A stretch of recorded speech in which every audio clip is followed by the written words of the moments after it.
Bueno, somos pocos, pero bueno, así tenemos una visita pues VIP para ser más cercano. Bueno, primero me presento, muchos me conocéis ya, pero me llamo Álvaro y soy el que me voy a encargar hoy de haceros la visita por el pueblo, que espero pues eso, mostraros la importancia que tiene Dueñas y que tuvo, y la riqueza que nos ha legado esa importancia que tuvo. Y bueno, me gusta siempre empezar la visita por aquí de los grupos, porque nos hallamos ante la única puerta de la muralla medieval que se conserva. Y qué mejor lugar que para empezar una visita que una puerta de entrada a la ciudad que nos da como la bienvenida para poder entrar. Antes de empezar, hemos de tener en cuenta que Dueñas tiene el título de Conjunto Histórico-Artístico desde 1967 y el título de ciudad desde 1928, otorgado por el monarca Alfonso XIII. Un título claramente honorífico, pues actualmente la población no llega ni a los 3.000 habitantes. Y por lo tanto es un título honorífico, pero todos estos títulos y reconocimientos nos hablan de la importancia histórica de la localidad y sobre todo de la riqueza artística de todo su casco urbano que vamos a ir visitando a lo largo de la visita de hoy. Pero como digo, me gusta empezar la visita por aquí, ya que este edificio, además de ser una puerta de muralla medieval, es un edificio, como os contaré, que es muy querido por la gente del pueblo, que algunos sois de aquí o estáis vinculados de alguna manera al pueblo y ya lo sabéis de sobra, pero bueno, también no todo va a ser historia, también hay que ver cómo funciona y cómo es la vivencia de los pueblos. Pero antes de ello me sirve empezar aquí la visita también para hacer una breve reseña histórica de la localidad para entender esa importancia histórica que ha tenido Dueñas, porque muchas veces lo hemos oído, que Dueñas ha tenido una importancia histórica, todos sabemos que han ocurrido aquí importantes acontecimientos, pero no sabemos muy bien por qué. Y la importancia de Dueñas se debe a dos factores. En primer lugar, a la posición estratégica que tiene en un cruce de caminos que da lugar a que desde época prehistórica sea un lugar de paso constante. Y por lo tanto, en lo que es el término municipal de Dueñas, hay en todo el término muchos yacimientos arqueológicos, hasta 20 catalogados, de todas épocas históricas, prehistoria, romanos, celtibéricos, visigodos, hay de todas épocas históricas. Y es que Dueñas se encuentra en un cruce de caminos, como os decía, y se encuentra en pleno camino real de Burgos. Es decir, para ir desde Valladolid hacia el Burgos y conectar con el resto de Europa es obligatorio pasar por Dueñas. Además controlaba el paso del Pisuerga a través de un puente que actualmente no existe, pues el río se desvió, pero era obligatorio pasar por aquí. Y conectaba con el resto de Europa, la Corona de Aragón, Navarra y el resto de Europa. Entonces no es un lugar solo de paso, como puede ser habitual, sino que está a media jornada de Valladolid, Dueñas, y por lo tanto o se comía o se pernoctaba aquí en Dueñas. Y por lo tanto, cuando Dueñas, lo que es el núcleo actual del pueblo, aunque como os he dicho hay yacimientos de todas las épocas, lo que es el origen del pueblo, donde se ubica actualmente, tiene su origen también en época muy temprana, en la repoblación en el siglo IX después de Cristo, cuando esta zona es repoblada por Alfonso III el Magno. Y ya aparece mencionada en las crónicas, en el siglo IX y en el siglo X. O sea, está constatado documentalmente que ya a finales del siglo IX Dueñas existía. Pues aparece mencionada en las crónicas como una de las principales villas fortificadas que controla esos pasos de los ríos. Se la menciona a Dueñas junto a Simancas y junto a Zamora. Es decir, esa importancia que tenía Dueñas. Y como digo, va a adquirir rápidamente una gran importancia y por esa posición estratégica los reyes van a estar interesados en controlarla, por esa posición que tiene. Y por lo tanto, durante toda la Edad Media, Dueñas fue una villa realenga. Esto quiere decir que pertenecía directamente al rey. porque le interesaba controlarla, pero no solo es que pertenecía, sino que, como digo, como era un lugar de paso constante de la corte en esa época medieval, está constatado también documentalmente que en Dueñas los reyes tenían propiedades, un palacio real, bodega real, monte real. Está constatado todo documentalmente que tenían propiedades, porque no era un lugar solo de paso, sino que solían pasar temporadas aquí los reyes, y por lo tanto está constatado documentalmente. Pero paradójicamente, lo veremos más adelante, la etapa de esplendor, aunque Dueñas en la Edad Media tuvo una gran importancia, pero no me voy a detener en ello porque sería muy denso y muy complejo de explicar, pero paradójicamente la etapa de esplendor tiene lugar cuando se señorializa. En el siglo XV pasa a depender de una familia y paradójicamente es cuando va a tener mayor esplendor, pero lo vamos a poder ver más adelante, sobre todo más conocido lo de los Reyes Católicos. Pero con lo que quería que os quedarais ahora es eso, esa importancia estratégica en las vías de comunicación que sigue teniendo junto a la autovía, junto al canal, junto al ferrocarril, esa importancia estratégica, que es lo que explica esa importancia histórica. Y también ese origen tan temprano en el siglo IX después de Cristo que tiene el núcleo urbano. Una vez fundada o repoblada la villa, pues contaba con un castillo, como sabéis, que se encontraba en el cerro que se conoce actualmente como del Castillo y que está sobre las bodegas y cuevas, que también vamos a visitar una de ellas, una de las cuevas. Había un castillo que no se conserva actualmente y toda la villa se encontraba amurallada, con 4 puertas de entrada a la muralla. Tendría también algún portillo más pequeño, pero 4 grandes puertas, de las que solo se conserva esta, que es conocida popularmente, muchos lo sabéis, como el Ojo de la Virgen, que es un nombre muy curioso, popular, pero que en realidad es la Puerta de los Remedios, porque en su interior alberga una ermita dedicada a esta Virgen, la Virgen de los Remedios. Pero eso, ya digo que es más conocida por los del pueblo como por el Ojo de la Virgen, que viene por la forma que tiene el arco. Si os fijáis, es un arco gótico, es una muralla gótica del siglo XIV-XV, es un arco ojival, en ojiva, en forma de ojo, un arco apuntado, el Ojo de la Virgen, porque dentro tiene una ermita dedicada, ya digo, a la Virgen de los Remedios. Y como decía, también es una puerta muy querida por los del pueblo, porque no todo va a ser historia, como decía, y esta puerta, durante las fiestas mayores de la localidad, que tienen lugar en agosto, toda esta calle y la puerta de la muralla cobran un gran protagonismo. En primer lugar, las fiestas se inician con un desfile de peñas que llevamos cada año, cada una de las peñas, que hay más de 40 peñas en la localidad públicas, llevamos cada año la Virgen, una de las peñas, a hombros.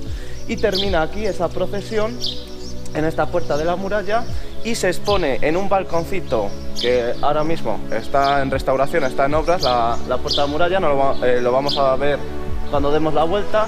Hay un balconcito, se la expone en el balconcito a la Virgen y toda la calle llena de gente, con la que vamos a subir, llena de gente hasta arriba, se le canta la salve, que es un momento muy emotivo en las fiestas y que es con la que se da inicio. Pero es que además por esta calle durante las fiestas, aparte de esa importante ceremonia, desfile, también pasan los encierros históricos de la localidad, pasan por esta calle hasta la Plaza de Toros, que está aquí al final en las eras. Además son unos encierros históricos datados desde el siglo XVI, aunque seguramente sean anteriores, pero están datados. Y bueno, nos puede parecer que en Castilla y León hay mucha tradición, sobre todo casi todos los pueblos tienen encierros, en Valladolid, en Salamanca, en Segovia, pero no así en Palencia. En Palencia solo hay 4 o 5 pueblos con encierros, es decir, es uno de los pocos pueblos en Palencia que mantiene la tradición de los encierros. Y ya digo que esta puerta, aparte de lo histórico, tiene ese valor sentimental para los del pueblo. Y por último, os decía que se debía esa importancia histórica de Dueñas a dos acontecimientos, a 2 factores. El otro, aparte de esa importancia estratégica como vía de comunicación, es la riqueza y la fertilidad de sus tierras. Frente a la visión tópica de Castilla como un secarral y de poca riqueza de agua, aquí en Dueñas se produce la unión de los dos ríos más importantes de la provincia de Palencia, el Carrión y el Pisuerga. Se unen en nuestro término, cerca del monasterio de San Isidro de Dueñas, y pues quita esa imagen típica de eso, de ese Carral de Castilla. De hecho, muchas veces se habla de Dueñas como una especie de pequeño oasis, donde hay pues eso, una gran riqueza en la fertilidad. Y eso ha dado lugar a que eso, las tierras y la agricultura, no solo de secano, sino también hortícola y del vino, pues ha tenido una gran importancia. Y como la riqueza estaba en la tierra y en esa producción agrícola, ese es el segundo factor para entender la importancia histórica de Dueñas, que ya digo, vamos a ir viendo ahora a través de la visita que vamos a realizar. Si tenéis cualquier duda o algo, me vais preguntando, pero eso, vamos a ir viendo algunas cosas. Las otras puertas estaban, una en el puente de la villa, había otra que sería la principal, porque es la que daba a Valladolid, la de la entrada, y que, muchos lo sabéis, ahí estaba el fielato. Ha estado el fielato hasta el siglo XIX-XX, que es donde se pagaba, porque eso también es otra importancia. La otra estaba al final de la calle San Juan, que es la que daba al monte, donde está, que además algunos dicen que se observa todavía que hay restos ahí de muralla. Efectivamente, ahí estaría. Y la otra también era de las más importantes, estaba como detrás de la iglesia, más o menos por el mirador. De hecho, la calle que sube hacia donde termina, hacia el carril, se llama Puerta de San Martín, la calle esa que sube la cuesta. Se llama Puerta de San Martín porque por ahí estaría, detrás de la iglesia, un poco más abajo, y era muy importante porque es la que daba al puente este que existía en el Pisuerga, que no existe porque pasaba justo por debajo del río, pero se desvió. Y esas eran las cuatro, la de San Martín, la de San Juan, esta y la del puente de la villa. Que lo importante de las murallas no solo era defender militarmente, sino que también tenían una función fiscal, que eso lo hemos visto, no sé si se acordará Carla, cuando lo hicimos con el trabajo con el cole. En el Ojo de la Virgen hablamos de la importancia no solo militar, de defensa de las murallas, sino fiscal, era de control de la población. Servía para pagar impuestos cuando se entraba y controlar la población. Las murallas servían también. Según un artículo de la año.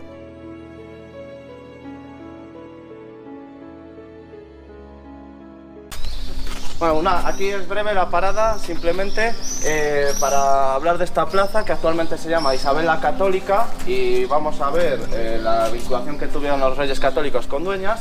Pero en origen esta plaza se llamaba como Plaza Las Tercias, que de hecho la calle que baja se sigue llamando así, calle Las Tercias. No sé si alguien sabe qué eran las tercias. Las tercias eran un impuesto, El diezmo no suena más, ¿no? Que es el que se pagaba a la iglesia. Pues las tercias era un impuesto real, que era un acuerdo que había llegado la corona con la iglesia, para parte de ese diezmo iba a parar a la corona, al monarca. Y por lo tanto muchos pueblos suelen tener una calle, una plaza dedicada a las tercias, que es donde se solía encontrar el pósito, el almacén, donde se guardaba el grano, porque se pagaban grano, este tipo de impuestos. Y este edificio que tenemos aquí es el antiguo pósito, el antiguo almacén. Normalmente suelen tener esta estructura, los pósitos, de piedra para conservar el grano, y es el antiguo pósito, donde se guardarían los diferentes impuestos en grano de la localidad. No solo los reales, sino también los de la nobleza local se guardarían en este tipo de edificios. Además, esa importancia histórica que os he dicho por la comunicación que tiene Dueñas, pues da lugar a que en los momentos de conflictividad, como la guerra de independencia o la guerra civil, vuelva a adquirir importancia Dueñas, como vamos a ir viendo. Y en este caso, aquí se alojó un batallón durante la guerra civil italiano, un batallón italiano. Hay gente mayor que todavía se acuerda. Y de hecho, tiene una pequeña inscripción en azul que está borrada, está borrándose, pero que está en italiano, si os habéis fijado. Pone no sé qué de Battaglione, está en italiano, porque se instaló aquí. Bueno, y también destacar de esta placita el pasadizo voladizo que da nombre a la calle por la que vamos a seguir subiendo, la calle Puentecilla, por este pequeño pasadizo voladizo, que eran muy típicos, muy característicos de todas las ciudades europeas, occidentales, cristianas, para comunicar diferentes edificios, normalmente palacios con conventos e iglesias que servían para comunicarse a los nobles sin tener que salir a la calle y juntarse con la plebe, efectivamente.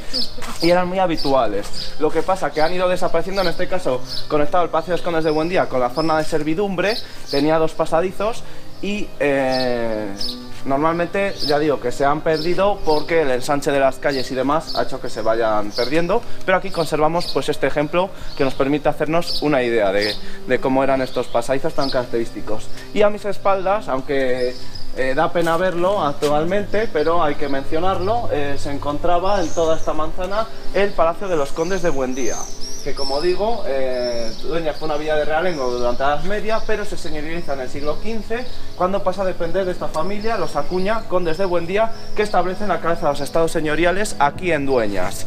Y por lo tanto van a construir su residencia habitual aquí, un palacio, en el siglo XV, que actualmente pues veis cómo se encuentra, es de propiedad privada y se ha ido hundiendo con el paso de los años, pero es un edificio del siglo XV, pero de los condes de Buendía y todo eso vamos a hablar más adelante. Así que vamos a seguir y vamos a visitar el Hospital de Santiago ahora.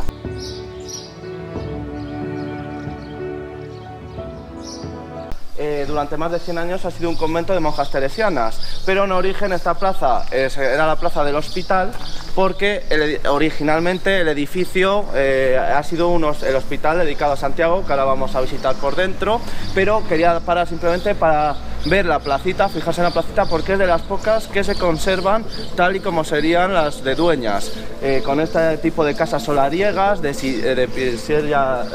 piedra de sillería, dos alturas, balcones, incluso algunos conservan los escudos blasonados. Es de las pocas que se conservan de Dueñas, que nos permitan hacernos una idea de cómo era la parte noble de la localidad. Entonces era para verlo, pero lo que vamos a visitar es el hospital por dentro.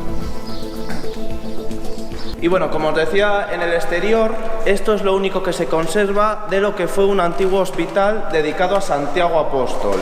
Actualmente, cuando hablamos de hospitales, nos vamos directamente a pensar en el cuidado de enfermos, pero en la Edad Media y en la Edad Moderna los hospitales no solo se dedicaban al cuidado de enfermos, que también, sino que este tipo de instituciones daban también un gran servicio social y asistencial a la sociedad de aquella época, pues servía también para atender a la gran cantidad de población que era pobre o menesterosa y no tenía suficientes medios para sobrevivir, y por lo tanto este tipo de instituciones servían pues para darles un techo bajo el que dormir y una comida caliente al menos al día. Pero además de cuidar a enfermos y pobres y menesterosos, solían tener una tercera función que solía ser secundaria, pero que paradójicamente son por lo que son famosos y conocidos, porque seguramente los hospitales os suenen sobre todo los hospitales de peregrinos, que algunos lo tenéis reciente, los hospitales de peregrinos, que son famosos por el Camino de Santiago. Efectivamente, servían también para dar alojamiento pues, a viandantes, viajeros, peregrinos, de posibles también escasos, porque si no te ibas a un mesón o a una taberna. También servía para eso, pero ya digo que solía ser secundario, a excepción de esos caminos de peregrinaje, y el objetivo principal de estos edificios era eso, atender a enfermos, pobres y menesterosos, y por lo tanto, debido a esa importante función social, solía depender de instituciones religiosas, conventos, monasterios o cofradías, como era el caso.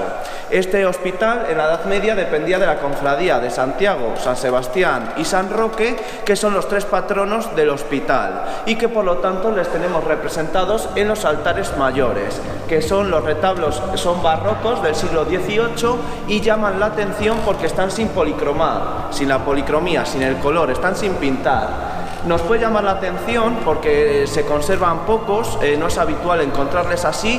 ¿Por qué? Pues porque era un símbolo de pobreza para la institución, porque aunque nos pueda parecer curioso, lo más caro de los retablos no era la talla, la madera, era la policromía, porque no en vano era pan de oro y era, difícil de conseguir muchos de los colores. Y por lo tanto era un símbolo de pobreza y no se solían dejar así. En cuanto se tenía un poco de posibles, se iba pintando poco a poco, desde lo más importante, desde el sagrario, que sí que está policromado en este caso, hacia el exterior. Aunque se conservan pocos, llaman la atención, pero son bonitos, aún así, estando así, sin policromar, son también muy bonitos, con la madera a la vista. Y como decía, bueno, aquí pues seguramente no hubo recursos en el hospital y se quedaron así, porque los financió los duques de Medinaceli, que tenemos el escudo en la parte superior de los duques de Medinaceli, que son los que heredan, como veremos, el patronato sobre el hospital. Pero como decía, en las hornacinas nos encontramos a los patronos. Tenemos a Santiago Apóstol en aquella hornacina central, en su advocación de Santiago Matamoros, que bueno, actualmente puede ser una advocación políticamente incorrecta, pero que al fin y al cabo es una advocación histórica de Santiago. Santiago Matamoros en el caballo. San Sebastián, en este lado de aquí, que es en el momento en el que es asaeteado, aunque le faltan las flechas, pero sí que está atado en un árbol como que fuera una cruz. Y al otro lado tenemos inconfundible a San Roque, porque tiene el perrito a sus pies, el perrito de San Roque, que también le tenemos sobre la puerta de entrada, San Roque. Son los tres patronos del hospital. Sin embargo, el edificio en el que nos encontramos, aunque el hospital es de origen medieval, el edificio en el que nos encontramos data de finales del siglo XV. Es de un gótico final que podemos observar por la utilización otra vez de los arcos ojivales o apuntados y sobre todo por este tipo de bóveda de crucería, que ya es una crucería muy compleja de un gótico final, que se conoce como bóveda estrellada por la gran cantidad de nervios que tiene y que realizan imágenes. Por eso se conoce como bóveda estrellada. ¿Por qué es del siglo XV este edificio?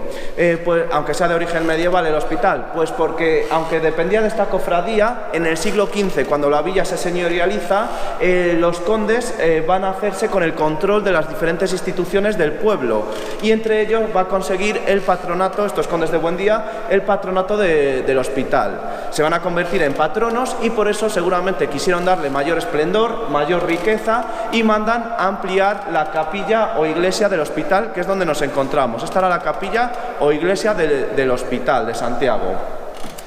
Y por lo tanto, en el exterior, si os habéis fijado, solo conservamos el escudo de los condes de Buendía como decoración y el edificio también es bastante atípico, la estructura, si os fijáis, solo tiene dos naves, un número par de naves, que es muy raro, porque las iglesias tienen un número impar, 1, 3, que es lo más habitual, o si son muy grandes, catedrales y tal, tienen 5 naves. En este caso tiene solo 2 naves, que, bueno, nos puede parecer raro, pero si lo pensamos, quiere decir que no es una iglesia de culto parroquial, era una capilla, no era una iglesia normal o habitual, era una capilla y por eso la estructura típica. Y también suele llamar la atención por el techo. El techo, este sencillo techo de madera, que como veis no es tan siquiera una armadura o un artesonado, está sin trabajar. Son las vigas del edificio, es el techo, el tejado, que estaría sobre las bóvedas, porque seguramente estaría proyectado cubrir todo él con bóveda de piedra. De hecho, conservamos en el pilar el arranque donde tendría que sujetar el nervio y seguramente estaría proyectado cubrir con bóveda de piedra, pero seguramente no hubo recursos y se quedó así, con las vigas a la vista. No es un techo, como puede ser habitual, artesonado, armadura, trabajado. Son las vigas del edificio, a la vista. Y bueno, de los condes de Buendía, ¿qué nos queda de ese patronato? Conservamos un lucillo sepulcral gótico que pertenece a Luis de Acuña, hijo de los primeros condes de Buendía que consiguen el patronato del hospital, y sobre todo lo más valioso del hospital es el retablo de la Anunciación. El retablo de la Anunciación es lo más valioso que tiene el hospital, tiene un gran valor porque es muy original. Solo hay 4 en toda España en esta forma de composición o organización, de estructura. Si os fijáis, tiene forma circular, que técnicamente en arte se conoce como forma de tondo, y solo hay 4 en España. Era una tradición muy extendida por el resto de Europa, Centro Europa, el Sacro Imperio, Flandes, Norte de Italia, pero que en la península ibérica no tuvo ningún arraigo y solo hay 4. De ahí la originalidad. porque luego lo que es la escultura es muy sencilla, es muy interesante porque es plateresco de la primera mitad del siglo XVI, pero es muy sencillo. Si os fijáis, en el centro del rosetón aparece una anunciación, que es a lo que está dedicado el retablo. En las 4 esquinas del rosetón está el tetramorfo, los 4 evangelistas. En la parte superior, en el ático, aparece un calvario, una crucifixión, y lo que le da también cierto valor son las pinturas, las tablas del banco, en la parte inferior, porque son de un maestro que no tiene reconocimiento a nivel nacional, pero que fue el pintor más importante de Valladolid de todo el siglo XVI. Ya digo que nos suena Antonio Vázquez, pero fue el mejor pintor de Valladolid de todo el siglo XVI y le da también cierto valor. Tan curioso y tan original es que ha estado en varias edades del hombre, en Salamanca y en Palencia. Por eso está también tan limpito, porque fue restaurado cuando se llevó a las edades del hombre, y la policromía pues, se conserva de forma espectacular. Y es lo de mayor valor del hospital, ese retablo de la Anunciación. Y bueno, para finalizar con la historia de este edificio, como os comentaba en el exterior, este tipo de hospitales, aunque nos pueda parecer curioso, funcionaron hasta bien entrado el siglo XIX o incluso el siglo XX, que nos puede parecer curioso, pero si lo pensamos es lógico. Porque los hospitales generales de la provincia no empiezan a aparecer hasta el siglo XX y por lo tanto es lógico pensar que algunas villas de cierto peso como Dueñas tuvieran una institución de este tipo para dar ese servicio de asistencia social. Este hospital, de hecho, funcionó hasta 1901, que se cerró. Dependía ya del Estado en esos momentos y estaba endeudado y decidió el Estado cerrarle. Pero, pues, de hecho, en el siglo XIX hay unas ordenanzas que se conservan en el archivo municipal donde se regulaba el funcionamiento de este hospital, la comida que había que darles, cuándo había que limpiarle, etcétera. Sin embargo, por suerte, cuando se cerró, se decidió entregar este edificio, por eso se conserva, a una comunidad de monjas teresianas que habían llegado pocos años antes a la localidad de Dueñas, y se les cede este edificio, no solo para establecer su convento, su casa, sino que las monjas teresianas llevan a cabo también, como sabréis, una importante labor social y convirtieron ese convento durante más de 100 años en un colegio de educación primaria, un colegio privado, un colegio de monjas, que por desgracia hace más de unos 10 años quedaban pocas hermanas y decidieron cerrar no solo el convento sino también el colegio, y por lo tanto este edificio ha estado cerrado más de 10 años, este edificio. Pero por suerte, de nuevo, lo que fue el convento y el colegio, donde estaría el hospital original, lo compró el ayuntamiento hace 3-4 años y se ha convertido en una residencia de tercera edad, que es lo que nos permite ver que este edificio durante siglos, desde la Edad Media, ha tenido en Dueñas una importante labor social, primero como hospital, luego como colegio y ahora como residencia, que era una necesidad enorme para el pueblo. Pero además de la residencia, el obispado, que es al que sigue perteneciendo este edificio, se comprometió a arreglar la capillita, no solo para dar culto a los mayores de la residencia, sino que se ha trasladado aquí la misa diaria de invierno, porque la otra iglesia, como vamos a ver a continuación, es enorme, de grandes dimensiones, imposible de calentar, y por lo tanto esta es más recogidita, y se ha trasladado aquí la misa diaria de invierno. Y por eso un edificio, cuando se deja de dar uso, malo, seguramente se pierda. Y este edificio ha estado cerrado 3 años, pero por suerte se ha recuperado. Ha estado cerrado más de 10 años y desde hace 3 años está otra vez en funcionamiento, y aunque es más pequeñita que la otra, yo creo que es muy bonita. A mí es un edificio que me gusta mucho y me parece una capilla muy bonita, gótica, de finales del siglo XV, y que creo que es bonita y merece también la pena la visita.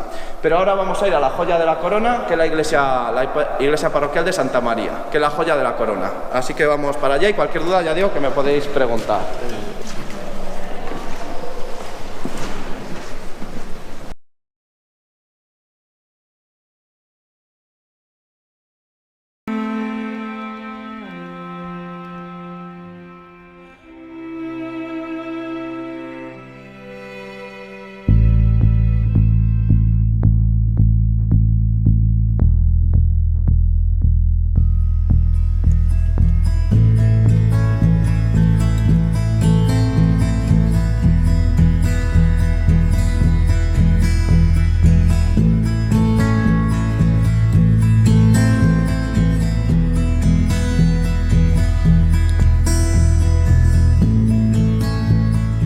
Como os decía, hemos llegado, después de visitar varios de los monumentos de Dueñas, a lo que es la joya de la corona de Dueñas, que es nuestra iglesia parroquial de Santa María de la Asunción. Ya digo que es la joyita de la corona.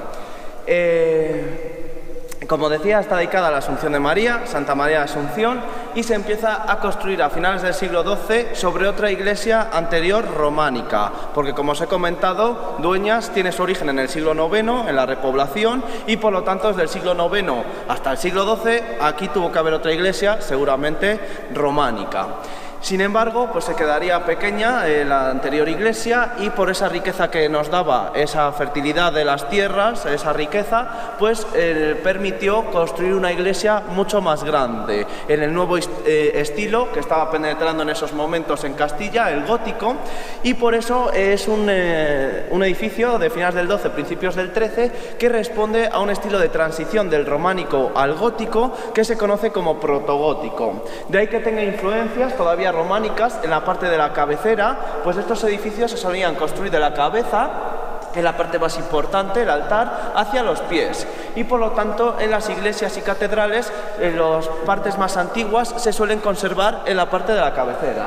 De hecho, luego os recomiendo entrar, os voy a dejar luego dar una vuelta para verlo tranquilamente, pero os recomiendo entrar en la capillita absidial, ya que suele gustar mucho porque es lo más antiguo que se conserva, completamente románico. De hecho, se considera que pueda pertenecer a la iglesia anterior románica sobre la que se levanta, y también en esa capillita está la talla más antigua de la iglesia, la única que se conserva del momento de construcción del siglo XIII, que al igual que la iglesia es transición románico-gótico y tiene ese valor por esa antigüedad, que es del siglo XIII, la talla. Sin embargo, mientras van avanzando las obras de construcción a lo largo de todo ese siglo, se van a ir adoptando sobre una planta todavía de planificación románica soluciones góticas, que están penetrando, como os decía, en esos momentos desde Castilla, desde Francia, por el cercano Camino de Santiago, que no era solo un camino de peregrinaje, sino que esa afluencia de peregrinos y gente daba lugar a la transmisión de ideas también. Y como sabéis, el Camino de Santiago pasa por el centro de la provincia de Palencia, os sonarán sobre todo Carrión de los Condes, Fromista, y por eso la rápida influencia que tiene el gótico en estas tierras. Y de ahí que ya en el siglo XIII nos encontremos con la utilización de arcos ojivales o apuntados, que hemos ido viendo ya a lo largo del recorrido, y bóvedas de crucería, aunque una crucería aquí muy sencilla, de principios del gótico, sin decoración, completamente diferente a la que acabamos de ver en el Hospital de Santiago, estrellada, de un gótico final. Aquí nos encontramos en un gótico inicial, de principios del siglo XIII. No obstante, aunque la iglesia es muy uniforme en su interior y se ve muy bien esa transición románico-gótico, no es así al exterior. Cuando te acercas a ella, no te esperas encontrar con esto dentro. Porque todo este tipo de monumentos sufre añadidos y modificaciones con el paso del tiempo. Y así todo lo que es la fachada principal, la portada principal de la iglesia es del siglo XVI, renacentista. Coro, portada y sobre todo lo más destacado del exterior, sin duda alguna, es la torre, pues sus más de 45 metros y su posición elevada han hecho que se convierta en el símbolo de la localidad.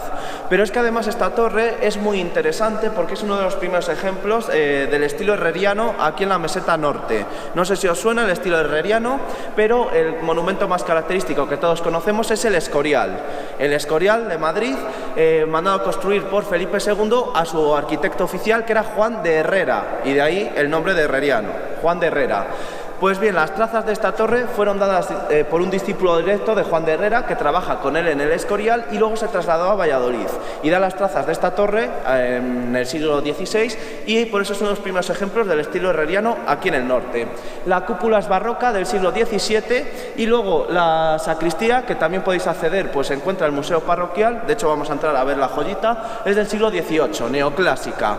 Por lo que yo siempre digo que la iglesia de Dueñas es una verdadera lección de arte, pues abarca todos los estilos, del románico al neoclásico, pasando por todos ellos. Y no solo arquitectónicamente, que como veis es una iglesia monumental de grandes dimensiones, sino que lo que la convierte en uno de los conjuntos monumentales más importantes de la región es la riqueza artística que cobija en su interior, con piezas únicas no solo a nivel regional o nacional, sino incluso internacional.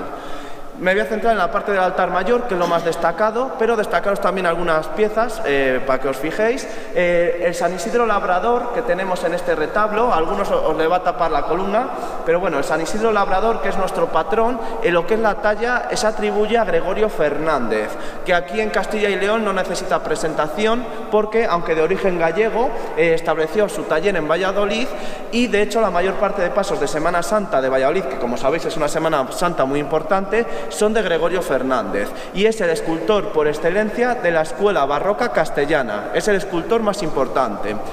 Y el San Isidro se atribuye al propio Gregorio Fernández y el Cristo yacente que aparece iluminado en la urna, os le tapa aquí la columna, pero luego os podréis acercar, se atribuye a su taller, a su escuela.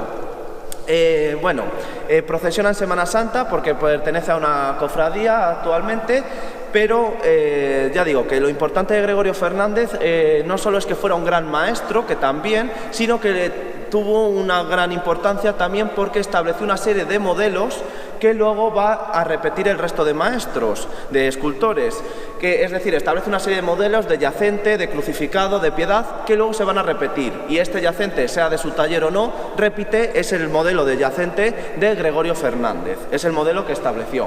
Como veis, hay piezas destacadas en la iglesia, pero la joyita está en el museo, que es el Eceomo de Diego de Siloé, pero para mí la joya de la iglesia es el altar mayor en su conjunto. No solo el retablo mayor, que sin duda alguna es lo más conocido de Dueñas, sino el conjunto que forma el altar mayor con la sillería y los sepulcros. Pero sí que es verdad que lo más conocido de Dueñas suele ser el retablo, pues no en vano está considerado los mejores de su estilo en toda la corona de Castilla. Es tardogótico, se construye entre 1510 y 1518, principios del siglo XVI, pero lo que más valor le da es que es hispano-flamenco. Los escultores principales vienen de Bruselas y Malinas. Es todo él madera policromada y está dedicado por completo a la vida de Cristo, desde el nacimiento hasta la muerte. Le tenéis luego explicadito aquí en el cartel, pero hay que entenderle, porque lo que son las escenas conjuntas están ordenadas cronológicamente de izquierda a derecha y de abajo a arriba, como digo, dedicado a la vida de Cristo. Seguro que identificáis algunas desde aquí. Tenemos la Anunciación, la Visitación, el nacimiento en el centro con el pesebre, la adoración de los pastores, la presentación en el templo, la adoración de los Reyes Magos, la huida a Egipto con la borriquilla. Hay que saltar al otro lado, tenemos la matanza de los inocentes y aquí empieza ya la vida pública de Cristo con el bautismo, para en el tercer y último cuerpo narrar la pasión, con la entrada a Jerusalén, que si os fijáis no está a la talla, es un trampantojo, está en las Edades del Hombre, que este año son en Aguilar de Campoo, en Palencia. Pues han llevado esta pieza, la entrada a Jerusalén. Luego seguimos con la oración en el huerto, el prendimiento, la flagelación y el Calvario, la crucifixión en el ático, en la parte superior. Pero destaca la calle central, que es algo más ancha, porque en el centro, que hemos tenido que hacer un pequeño salto, aparece la que os he dicho que es titular de la parroquia, la Asunción de María a los Cielos, que es la titular de la parroquia y, como sabréis, es fiesta nacional el 15 de agosto. Pero además el retablo es muy rico porque, además de las escenas, en las entrecalles, que son las más estrechas, aparecen multitud de imágenes individuales, vinculadas también todas ellas a la vida de Cristo, con los apóstoles, los evangelistas, etc. Bueno, con toda esta retahíla que os he soltado del retablo, lo que quería que vierais es que cumple la misión de los retablos en esos momentos, que es enseñar a una población mayoritariamente analfabeta, que no sabe leer ni escribir, las enseñanzas religiosas a través de imágenes. Veían estos retablos y aprendían así las enseñanzas religiosas. Además, en este caso, es un retablo completito, pues podemos decir que es la vida de Cristo, los evangelios al completo. Pero es que además está espectacular porque está recientemente restaurado en 2010 por la Fundación de Patrimonio, y está espectacular porque la restauración no solo consistió en la limpieza, como es habitual por el paso de los siglos, el humo de las velas, el polvo, etcétera, sino que en este caso el retablo tenía varias capas de repintes, hasta 4 capas. Y lo que se ha hecho es retirar en esa restauración las capas de repintes y sacar la policromía original del siglo XVI, que es una policromía, al ser flamenco, impresionante también. Luego os podéis acercar porque el retablo también el retablo, al ser hispano-flamenco, tiene un detallismo tanto en la talla como en la policromía increíbles.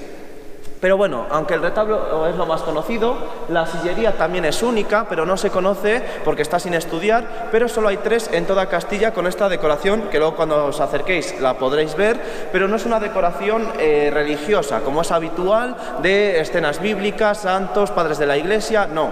En este caso es una decoración que se conoce como exótica o salvaje, porque son figuras mitad humanas, mitad monstruos, con garras, y que salen de entre un follaje que no es típico de la zona. Incluso aparecen piñas que no se conocían aquí en Castilla, pues son de un clima tropical, y de ahí lo interesante de esta sillería, que está datada a principios del siglo XVI y refleja ya los viajes que están realizando en esos momentos castellanos y portugueses, tanto por el norte de África como por las recién descubiertas Américas. De hecho, algunos autores han querido ver rasgos amerindios en los rostros o en la forma de vestirles, como salvajes, con ropajes vegetales, armas muy rudimentarias. Es una sillería muy original, y digo que es única y solo hay 3 porque esto después del Concilio de Trento en el siglo XVI es impensable, que no sea una decoración religiosa. Luego ya digo que os podréis acercar. Pero digo que es única y solo hay 3 porque además de estas figuras salvajes, que sí que era una representación habitual en el arte de la época, aparecen también figuras paganas, mitológicas. Un centauro, mitad hombre, mitad caballo, pero la más curiosa es una sirena, que todos sabemos cómo son las sirenas, ¿no? Carla, ¿cómo son las sirenas? Tienen cola como los peces, efectivamente, y es una mujer, ¿no? Con cola de pescado, efectivamente. Pues la sirena es la más curiosa y bueno, aunque es muy fácil de encontrar, ¿sabíais que estaba la sirena o no la habéis visto nunca? No. Pues luego, esto es como la rana de Salamanca, de la fachada. La buscáis y a ver si la encontráis, pero es muy fácil, no es como la rana que cuesta encontrarla. Esta la vais a ver a primera. Y es la más original. Y ya digo que la sillería pues merece mucho la pena también. Y por último cierra el conjunto del altar el panteón de los condes de Buendía, que como os vengo diciendo a lo largo de la visita, son los que se convierten en señores de Dueñas en el siglo XV y establecen aquí la cabeza de los estados señoriales. Hemos visto su palacio y completamente en ruinas, y por eso deciden también enterrarse en el altar mayor de la iglesia principal. Los sepulcros son muy interesantes porque son góticos de finales del siglo XV, menos este que cierra el conjunto de mediados del siglo XVI renacentista, pero que es muy útil para ver la evolución gótico-renacimiento. El más interesante es este, que es el primero cronológicamente, incluso se estudia en arte este sepulcro, porque es uno de los primeros ejemplos de España, aunque había habido otros 2 o 3 antes, pero es de los primeros ejemplos en el que el difunto por primera vez aparece así representado, en una actitud activa ante la muerte.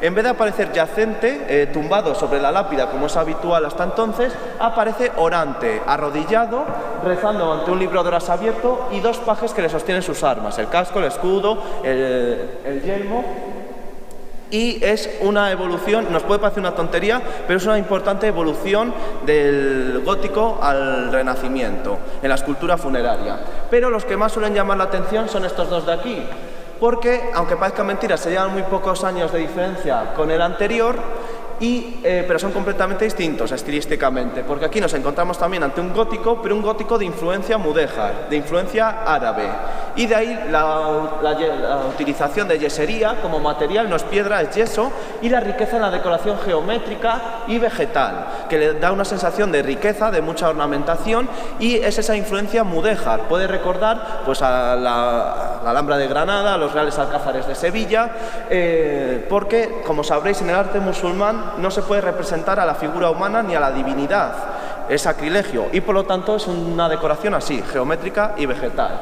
Son marido y mujer, por eso son iguales, y aquí me sirve para hacer esa breve reseña, continuar esa breve reseña histórica que hemos empezado en la Puerta de la Muralla. Y nos vamos ahora a la etapa de esplendor, cuando se señorializa. Lo más conocido de Dueñas es la vinculación de los reyes católicos con Dueñas, que a muchos os sonará, pero pocos saben por qué. Y es que la que está enterrada aquí, Inés Enríquez, es tía carnal de Fernando el Católico, es decir, la cosa quedaba en familia. Pero es que además este linaje, los Acuña, condes de Buendía, son los que alzan al trono literalmente a Isabel. La apoyan desde un primer momento y Dueñas va a ser para ellos desde un primer momento muy importante.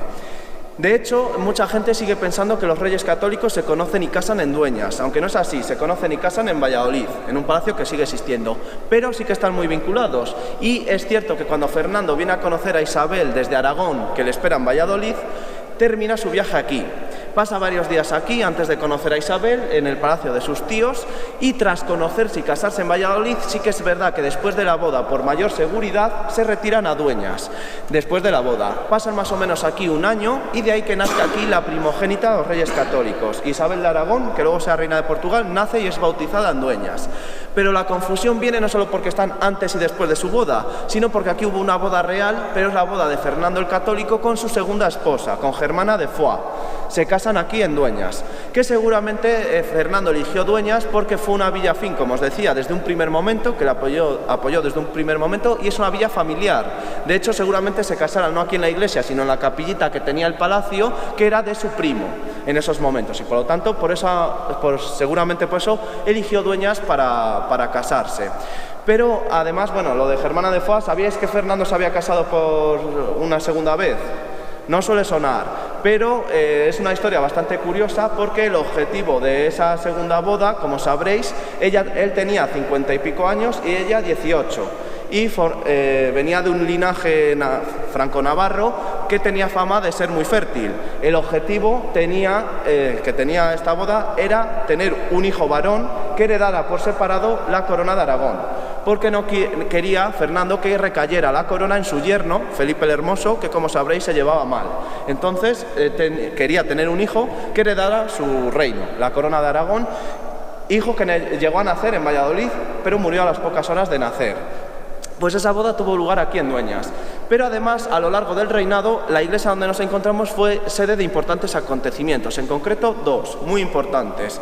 En primer lugar, la entrega del Toisón de Oro a Fernando el Católico tiene lugar en esta iglesia. No sé si os suena el Toisón de Oro, pero es una insignia muy importante a nivel europeo que concedía el duque de Borgoña a los reyes, príncipes, nobles más destacados por sus virtudes de aquella época, y se le había concedido el duque de Borgoña a Fernando el Católico. Y por deseo expreso de la propia reina Isabel, le dice a los embajadores que vienen de Borgoña con la insignia para entregársela que van a ser recibidos en Dueñas, pues aquí va a tener lugar la ceremonia de entrega del Toisón de Oro, y aquí tuvo lugar. Y también aquí donde nos encontramos tuvo lugar una serie de reuniones de los cortesanos de la época en la que se debatió la creación de la Santa Hermandad, que os sonará porque se solía estudiar mucho en la escuela antes, porque se la consideraba el precedente de la Guardia Civil actual.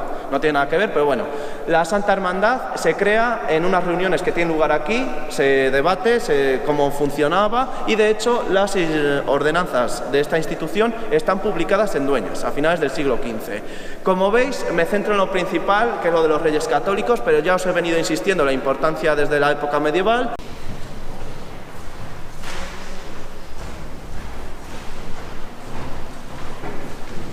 Bueno, lo que viene, como os he dicho, la sacristía es posterior a la iglesia, es neoclásica del siglo XVIII, pero también merece mucho la pena, es una sacristía impresionante. Hay catedrales que no tienen esta sacristía y merece la pena porque se conserva tal cual. La decoración, cajoneras, cuadros, espejo, la cúpula, merece la pena porque se conserva tal cual. La ideó este personaje que tenemos aquí en el cuadro, que es el obispo Agustín Rubín de Ceballos, que nació aquí en Dueñas en el siglo XVIII y llegó a ser obispo de Jaén e inquisidor general, y manda a construir esta sacristía. Pasamos al museito.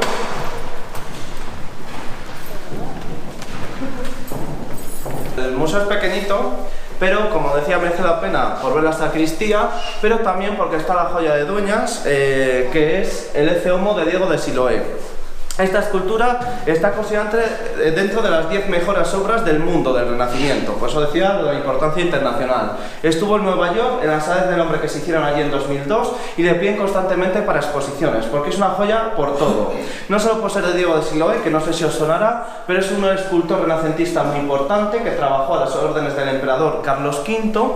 Es hijo de otro gran artista, Gil de Siloé, que era de origen centroeuropeo, no se sabe muy bien si alemán o flamenco, pero que tenía su taller en Burgos. De hecho, no sé si conocéis Burgos, la Cartuja de Miraflores es de su padre, de Gil de Siloé. Trabajó también en la famosa Catedral de Burgos, y en Burgos Diego de Siloé tiene la escalera dorada, que es muy famosa también. Pero luego ya digo que fue uno de los principales arquitectos del emperador y dirigió, por ejemplo, las obras de la Catedral de Granada, que ahí es nada.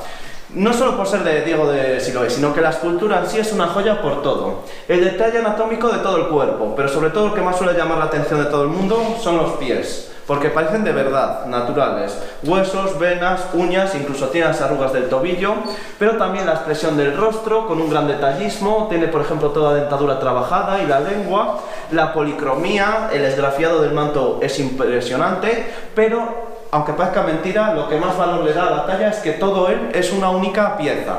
Es un tronco de nogal, manto posterior y todo. Es una única pieza, que suele ser muy raro. Porque estas piezas suelen ser varias partes, sobre todo los brazos, la cabeza o incluso el tronco suele estar dividido en dos. No solo por la dificultad de trabajar en algunas partes, sino por el hecho de que si se te rompe alguna pieza delicada como un dedo, un mechón, no solo por torpeza o que se te rompe por tu culpa, sino porque la propia veta de la madera puede romperse, tendrías que rehacer en ese caso solo esa pieza. En este caso, si se te rompe, la tienes que rehacer entera. Bueno, y en cuanto a la historia de la talla, actualmente pertenece a una cofradía y procesiona en Semana Santa, el Jueves Santo, que junto con el yacente de la escuela de Gregorio Fernández son las dos tallas de mayor valor que procesionan aquí en Dueñas, pero en origen no es una talla procesional. Formaba parte de la otra iglesia, del retablo mayor de la otra iglesia, que todavía no hemos visto, pero que no es visitable, que fue un convento agustino muy importante, la iglesia de San Agustín. Formaba parte del retablo de esa iglesia, pero con la desamortización en el siglo XIX se abandonó el convento y algunas de las piezas, como estas tres, pasaron a una cofradía y por eso actualmente procesiona. Y bueno, está también espectacular porque le restauró la propia cofradía en 2008 y la policromía está magnífica. De hecho, se restauró, le faltaban algunas piezas, le faltaba algún dedo como este o este, pero el restaurador es uno de los mejores de Valladolid, ahora que estamos tan de moda otra vez con lo de las restauraciones del ECOMO, ahora con el San Jorge de Estella, pues aquí en este caso el restaurador es uno de los mejores de Valladolid y está espectacular. De hecho, las reintegraciones que no se suele hacer no se notan. Y le falta también la columna, porque en realidad es un Cristo atado a la columna que se ve muy bien, que falta ahí en la basa, y por eso la postura puede parecer un poco forzada, porque estaba apoyado en la columna que le falta. Y bueno, es la joyita de Dueñas, el ECOMO Diego de Siloé, y el museo, ya digo, es pequeñito, pero también merece la pena la vitrina central, la platería, que es de lo mejorcito de la provincia y también han estado en varias edades del hombre. Cruz procesional, cáliz y portapaz, es plata sobre dorada, hecho en Valladolid a principios del 16, que es la mejor orfebrería de la época en esos momentos. Y bueno, la cruz procesional es magnífica, sobre todo el trabajo de filigrana de la base. El cáliz es muy curioso porque conserva el copono sobre copa, que la tapa, vamos, que la suelen haber perdido pero que solían tenerla, y el portapaz. Es de lo mejorcito de la provincia. Y del museo destaca también el textil, se conservan varios ejemplos. Tenemos por ejemplo este terno de casulla y dalmáticas, son vestiduras típicas eclesiásticas de casulla y dalmáticas. Estas son típicas castellanas de terciopelo, hilos de oro y plata, y el escudo de los condes de Buendía, que en Dueñas lógicamente le vemos por todos los sitios porque fueron los grandes mecenas de las artes aquí. Y esto es lo mismo, aunque parezca mentira, porque son orientales. Esta es de Filipinas, que puede recordar los mantones de Manila por el bordado, y aquella es oriental. Que haya objetos orientales, aquí en Dueñas también tenemos un Cristo de marfil, una cajita de nácar, un guadamecir, que es cuero repujado y pintado, esto de aquí abajo, de este frontal de altar, es un cuero repujado y pintado. Seguramente sean objetos procedentes del convento de San Agustín también, porque los agustinos tuvieron y siguen teniendo una gran fuerza en Manila, capital de Filipinas, y trajeron muchos objetos orientales. De hecho, uno de los museos orientales más importantes de España, pero que no se conoce apenas, está en Valladolid, y está en el monasterio de Agustinos, en los filipenses. Y por eso estos objetos seguramente orientales vengan de ahí, del convento también. Y bueno, el resto son sobre todo objetos litúrgicos, relicarios, coronas de la Virgen, ya digo, sobre todo objetos litúrgicos. Pero vamos, aunque el museo es pequeñito, merece la pena entrar en él, sobre todo por la joyita. La ábside central y sobre todo la capilla absidial que da al norte. Esto ya es la sacristía donde hemos estado, la sacristía del museo, que son añadidos posteriores, neoclásicos. Pero merece la pena también ver el ábside. Y también merece la pena pararse en esta placita porque detrás de mí está el palacio que se conoce como el Palacio de Napoleón, porque cuenta la leyenda que estuvo aquí Napoleón Bonaparte, ni mucho menos. No estuvo Napoleón Bonaparte, el que estuvo es su hermano. José Bonaparte, Pepe Botella, que fue rey de España. En uno de esos viajes que realizó hacia Francia, pues se detuvo aquí Y como os vengo destacando a lo largo de esta visita, esa importancia estratégica de Dueñas, de nuevo en la Guerra de la Independencia, vuelve a adquirir importancia y Dueñas fue cuartel general de las tropas francesas. Y parece ser que eso, se alojaron en este palacio, que es de origen renacentista, del siglo XVI. Además, eso, estuvieron no solo Bonaparte, sino importantes generales franceses que nos sonarán todos, Lasalle, Merle, estuvieron por Dueñas como cuartel general, donde estaban sus tropas. Y bueno, el palacio pues destaca sobre todo la fachada, que fue restaurada hace ya unos años y merece la pena. Y ya aquí, para finalizar un poco lo de Dueñas, la historia, contar anécdotas sobre la leyenda de los botijeros y demás. Porque, primero, el nombre de Dueñas, ¿de dónde viene el nombre de Dueñas? Del pueblo. Pues bien, mucha gente se piensa que es por la leyenda esta que os voy a contar ahora de las botijeras, pero no. El nombre de Dueñas seguramente se deba a que donde actualmente está el monasterio de San Isidro de Dueñas, que a muchos os sonará porque es famoso por la trapa, los chocolates, el hermano Rafael, está a 5 kilómetros del pueblo. Pues bien, ahí donde está el monasterio, seguramente hubo en época visigoda un monasterio de monjas, un monasterio femenino. Y a las monjas en latín se las llama domnas, que es el nombre latino de Dueñas, domnas. Y por eso, seguramente por el convento femenino, se llame Dueñas, la localidad. De hecho, hay más casos, de hecho es el único pueblo, solo hay otro pueblo en el mundo que se llame Dueñas, y está en Filipinas. Le fundó uno que había nacido en Dueñas, pero Dueñas tal cual no hay ningún pueblo más. Qué casualidad. No hay ninguno así, puede haber San Pedro de las Dueñas o tal, pero Dueñas tal cual solo hay dos. Este y el de Filipinas, fundado por uno de aquí. Y eso, que cuando viene el término de Dueñas suele ser por eso. El Palacio de las Dueñas, por ejemplo, de la Duquesa de Alba, es porque antes, donde está el palacio, había un convento de monjas. Bueno, suele ser por eso. Y en este caso, donde está San Isidro, seguramente hubo un monasterio de monjas que incluso hay una narración mitológica, vamos, legendaria, en el siglo XVII, que cuenta que fueron expulsadas por los musulmanes y arrojadas al río Pisuerga, las monjas. O sea que también hay leyendas en torno a ello. El gentilicio es eldanenses, que viene porque... para adivinarlo, pues acertó la pregunta. Viene porque en un mapa de Ptolomeo en el siglo III después de Cristo, en esta zona menciona que existía una ciudad pacea celtibérica que se llamaría Eldana.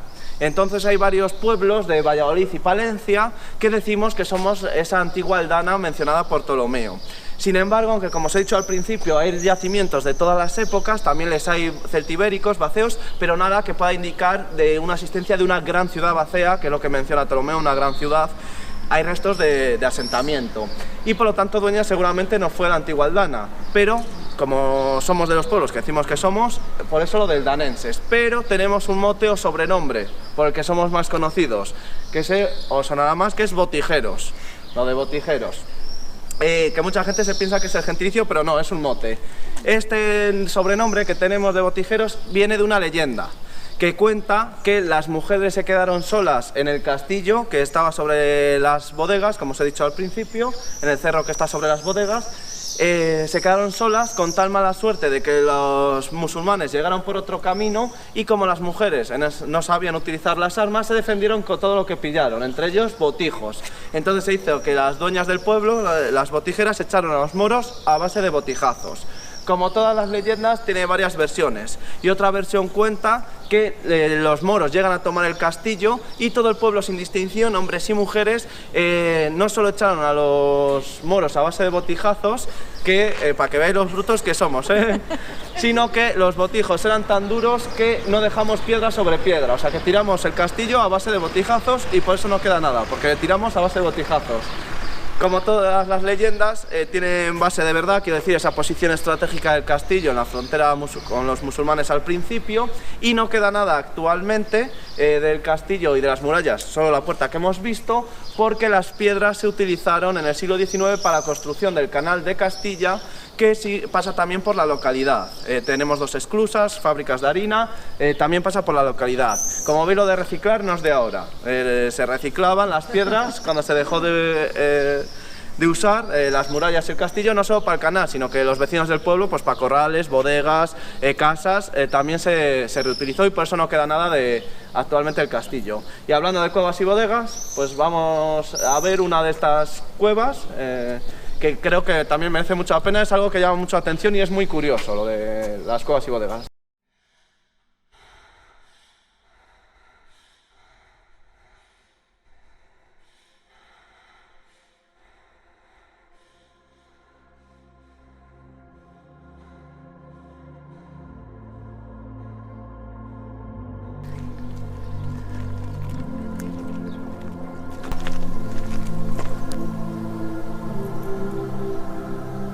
Fijaros, cuando paséis por la plaza de ayuntamiento está la otra iglesia que os la he mencionado en alguna ocasión, la de San Agustín, que ya digo, actualmente fue un convento agustino muy importante, con origen en el siglo XIII, aunque el edificio data del siglo XVI, es herreriano también, y fue un convento agustino de gran importancia. De hecho, hasta 9 reuniones generales de la Orden de la provincia de Castilla se reunieron aquí a lo largo del siglo XV y XVI, 9 reuniones, entre ellas una que participó Fray Luis de León. De hecho, el discurso que dio aquí se conoce como discurso de Dueñas, y poco después pues fue encarcelado Fray Luis de León. Y bueno, el edificio también merece la pena, la fachada es impresionante, aunque como os he comentado, con la desamortización, al ser un convento agustino, se desamortizó, se abandonó, y lo que es la iglesia está abandonada y en ruinas por dentro, pero la fachada es impresionante, se conserva toda fachada. El edificio de piedra que baja eran las dependencias conventuales, que eso sí se ha reaprovechado para tanto público como privado, es biblioteca, casa de cultura. Bueno, también merece la pena esa fachada que no hemos visto. Y por la parte de atrás conserva parte de lo que fue el claustro, las arquerías, que se conoce como el patio de arcos, y también se puede ver. Pero son eso, restos del antiguo convento, y merece la pena la fachada, solo mencionaros eso. Y ya cambiando completamente de tercio, que tenemos tanto bodegas que se dedicaban eso sonará más, se utilizaban para la conservación y producción del vino.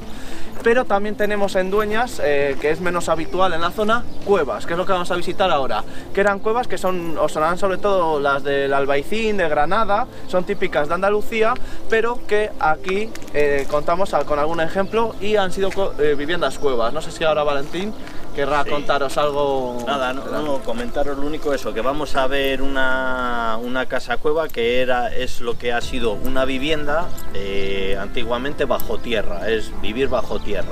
Estaban dedicadas estas viviendas principalmente a jornaleros del campo, por ser viviendas humildes, ya que el terreno no costaba dinero, porque el terreno solía ser de propiedad municipal, y los que pretendían vivir en ellas a base de excavar accedían a formar su casa.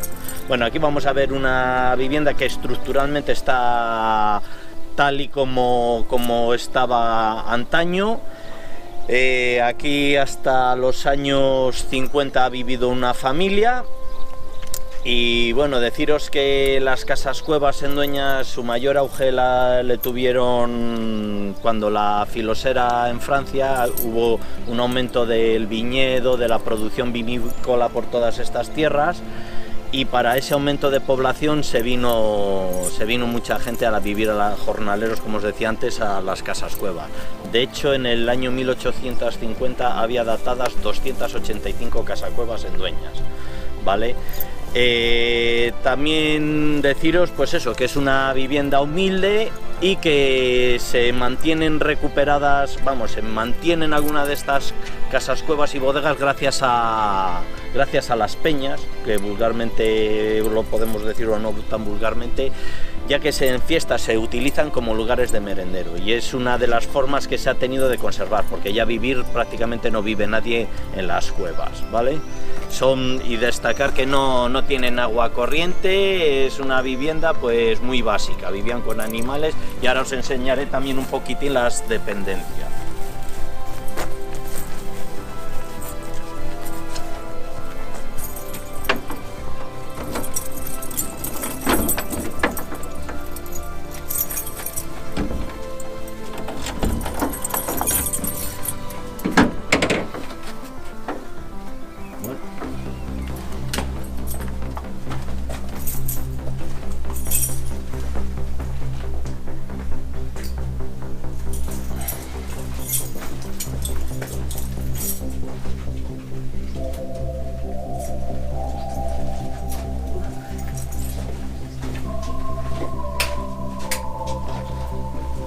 pasada y vais viendo. Os explico un poco si queréis entrar, a ver, es un poco más pequeñito. ¿Se pueden hacer fotos? Sí, los que quieran.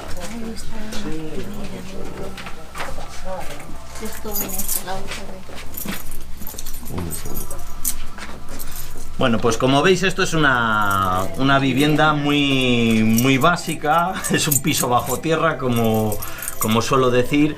Y nada, pues mantiene las características de vivir bajo tierra. Es una temperatura constante, como veis hace más fresco que la calle y más humedad. Lo bueno que tenían era hacer la parte más habitable a la zona de las fachadas, a la zona, porque si no vivir muy en el fondo proporcionaba, o sea, tenían mucho frío y más humedad y era más difícil vivir. Por eso esos 2 cuartos de ahí del fondo son cuadras, son antiguas cuadras en las cuales ahí metían burros principalmente, y también alguna vez gallinas y ovejas y tal, pero lo principal era burros porque eran animales de carga y de trabajo, que era a los que se dedicaban estas gentes. Como podéis ver, aquí tenemos unas cantareras que con estas bajaban al canal a por agua con los burros, ¿vale? Este cuarto de aquí estaba destinado a hacer, no, en lo del taller es de ahora, pero esto, aquí se hacía el pan. Eso es. Aquí era el lugar de hacer el pan. El pan era algo un poco más... Pasad un poco, si podéis. A la hora de elaborar el pan era de una forma más comunal. No se solía hacer pan para un día, para una persona o para una familia, sino que se hacía para varias familias. De hecho, este horno es de unas dimensiones considerables. Y el funcionamiento que tiene pues es un poco diferente a los que veis normalmente igual en una pizzería, que solo le veis la parte de arriba, que veis las llamas arriba, con la brasa y tal. Este se encendía por abajo con ramaje, con aulagas, que son cardos, son plantas leñosas que proporcionan mucha llama, mucho calor potente en poco tiempo. Se iba metiendo, adquiría calor el horno y ya una vez que había adquirido la temperatura, que se sabía por el color que tomaba el barro de dentro, pues ya metían a hacer el pan. Y bueno, pues un funcionamiento básico y tradicional. El horno está tal cual, pues de hace años. Vamos, de siempre. Es una bóveda de adobe y revestido de barro con paja por el interior. Como sabéis, pues el barro es lo que hace que conserve mejor en la temperatura y para cocinar. Y de hecho, bueno, se sigue usando. Ahora no para hacer pan, para merendar y esas cosas. Y básicamente este cuarto se dedicaba a eso, a hacer el pan y a la conservación de trigo, cebada y tal. Incluso aquí había un pequeño que le queremos reconstruir, un pequeño lagar. Aquí había un tabique y ahí era un pequeñito lagar muy casero, para lo que os decía antes, gente pobre que igual a la rebusca después de las vendimias, la rebusca es ir después de la vendimia, lo que no han recogido el propietario lo recogía en el resto, y con esos pocos, con los agracejos también, claro, se hacía vino de menor calidad, pero le aprovechaban y hacían su propio vino.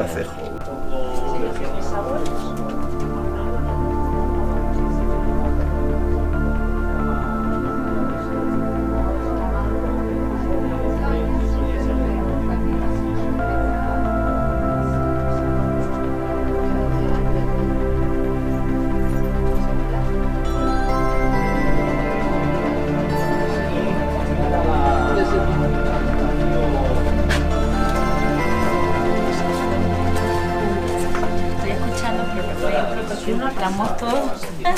¿Dónde está? Vamos a... ¿Puedo dar la luz? Vale. Lo que os decía, era una vida tan básica que, pues como podéis ver, la habitación principal es pequeñita y no tiene nada más que la... Aquí. ¿Dormía aquí? No, dormían... Mira, aquí tenemos un dormitorio. ¿Se puede pasar? Sí, sí. Está un poco, pues, está... Esto que lo vi antes allí en la parte de atrás, ¿qué es eso? Esos son la humedad baja, restos de de las cales de arriba, porque esta capa es arcillosa y la capa superior es más caliza. ¿Sabes? Entonces al bajar la humedad baja restos de... y esas cristalizaciones es de eso. A ver. Es que la vi allí atrás. Sí, sí, sí. ¿Qué es eso?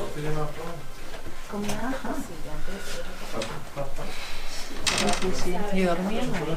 Y vivían Aquí dormía el matrimonio y en esas otras dos habitaciones de ahí los hijos vivían, eran 6 hijos y los padres, 8 personas vivían aquí. ¿Y dormían 6 allí?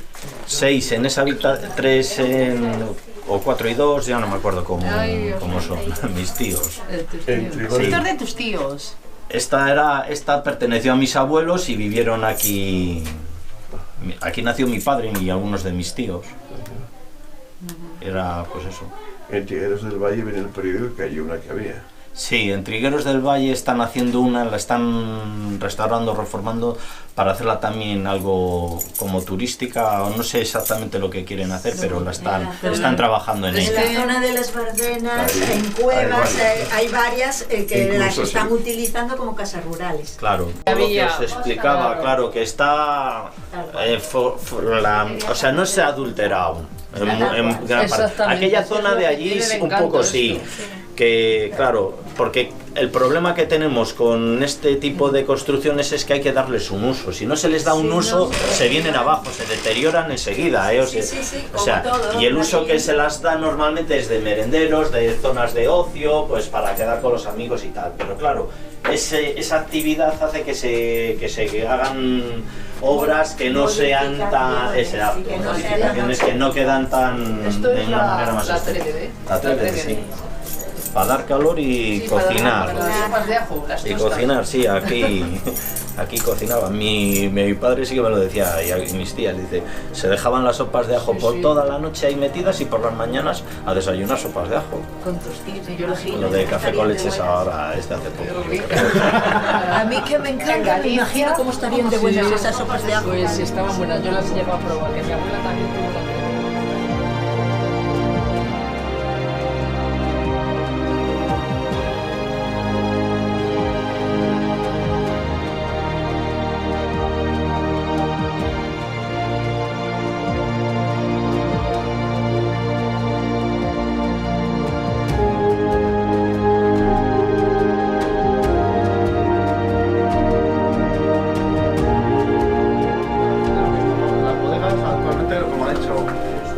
Tenemos peñas y es privado y son como merenderos. más tipo bodega. Ahí dentro más tipo bodega. No, o sea, ahora vendrá para acá. El problema es el agua.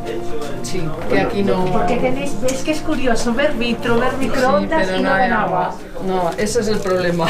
Es un contraste abismal. Ver la vitro, ver, no sabes, ver el microondas y decir, ¿y el agua? ¿Qué pasa? No grabes que no pega. Felicidad. Yo como en mi casa daba la luz ahí. Sí. Que se había luz, digo, para alguna para el interruptor. Y este cuarto era un antiguo pajar, ¿sabéis? Y este es el que más deteriorado teníamos.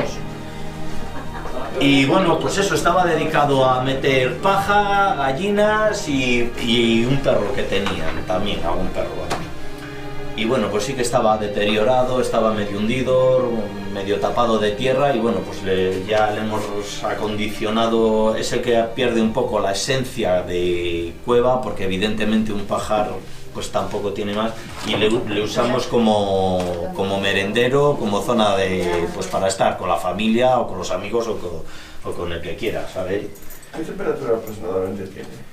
Pues aquí hay variaciones porque al estar cerca de la calle transmite... No es como la bodega. No es como la bodega que te la mantiene más estable, pero sí que hay cierta estabilidad. Jamás vas a pasar de 17 grados. En verano de 17, 18 como mucho. Y de ahí para abajo. ¿Sabes? 14, 15, 16 es lo normal. O sea, es una temperatura muy buena para vivir. ¿Por qué? Porque en invierno no gastas mucha materia para calentar y en verano nada para refrescar. De hecho, ahora mismo con el calor que hace la calle entras aquí y te tienes que poner una chaquetilla. Eso es. Y bueno, y lo que os comentaba, por ejemplo, esta habitación de aquí y la otra se dedicaban a dormitorios, ya que son un poquitín las más exteriores y un poco también las más cálidas, porque claro, a medida que vas avanzando hacia el fondo de la cueva, la humedad aumenta y la temperatura disminuye un poco y claro, para estar ahí durmiendo pues... Solo hay esa puerta. Esa y esta de aquí No, atrás. es que lo pensaba cuando los burros. Ah, sí, los burros entraban por aquella, por la misma puerta. Entonces yo había también, estaba la cuadra con la gente. Con la gente Sí, con la cuadra. sí, aquí... Los centros asturianos.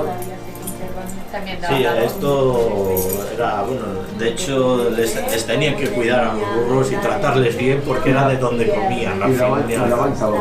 Claro, eso es, por eso estaban en los cuartos del fondo.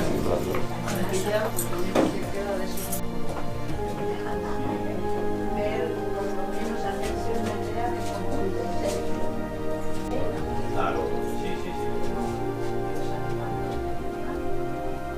Es algo típico, pues, claro. Pero es que si no lo... Aquí igual, aquí se iban a bodegas hundidas o abandonadas o... junto a o mi donde madre, pudieran. no, pero en casa de mis abuelos paternos no había cuarto de baño. Claro. No quería subir para allí, yo decía, yo para mí no voy, yo para ahí no te voy, yo para ahí no te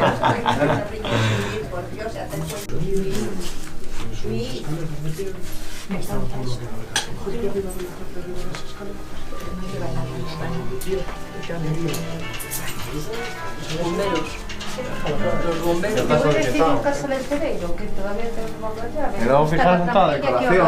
Sí. Oye, pero eso lo hacíamos nosotros, Ay, perdona. La decoración también. Sí, a partir de las 4.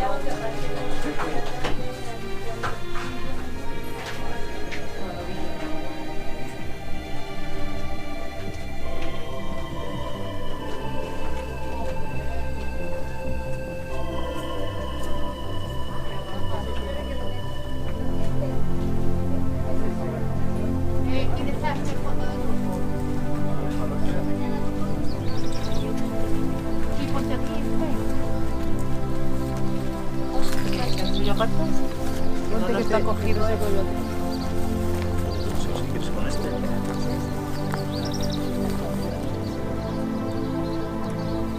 Ari, ¿no sales? Pero bueno, no se importa. Pero pon. Ponte rápido.